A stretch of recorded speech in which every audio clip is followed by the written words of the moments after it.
Bonjour à tous, j'espère que vous allez bien. Moi c'est Donna et aujourd'hui je crée mon nouveau réseau TikTok qui s'intitule 4V. Pour ceux qui me suivaient déjà, 4V évolue, 4V va plus loin avec vous.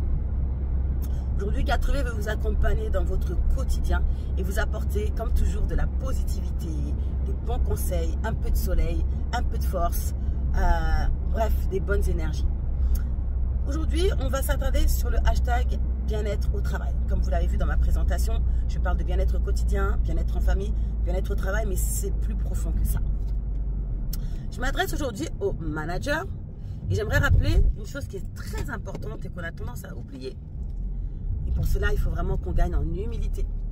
Pour être moi-même dans le management, vraiment, je me permets de donner un conseil aux managers parce qu'on a tous le même objectif de toute façon. En tant que responsable, directeur, manager, on a tous le même objectif et on peut l'atteindre de différentes manières. Souvent, le procédé qui est utilisé n'est pas le bon. Et vraiment, j'aimerais convaincre un manager aujourd'hui que tu peux très bien avoir ton positionnement. On en parlera plus tard parce que c'est pas toujours évident de savoir se positionner face à une équipe. Tu peux avoir ton positionnement et réussir à atteindre tes objectifs, voire les dépasser et faire en sorte que ton équipe dépasse les objectifs que tu as fixés. Il y a pas mal de choses à évoquer, mais aujourd'hui, je vais m'attarder sur la communication. Beaucoup de managers ne communiquent pas.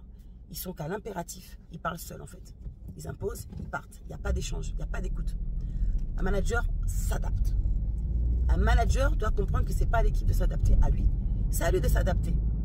Il doit communiquer pour connaître ses collaborateurs.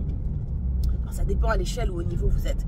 Mais les managers de proximité, qui sont vraiment en direct avec les équipes, doivent prendre le temps de s'intéresser à ces équipes, de connaître ces équipes. Et pour cela, il faut communiquer, mais pas que dans un sens. Il faut aussi prendre le temps d'entendre ce que les équipes ont à dire. Et c'est en communiquant qu'on avance. Donc vraiment, manager, aujourd'hui, peut-être que tu avais une façon de fonctionner, mais je t'encourage à t'adapter. Ça n'exclut pas la fermeté, ça n'exclut pas le recadrage, ça n'exclut pas l'autorité. Beaucoup de managers ont peur de perdre leur crédibilité, leur autorité, juste parce qu'ils vont être humains. Et attention, la sincérité, ça se ressent. Donc, soyons vrais. Bonne journée et à bientôt pour un prochain focus.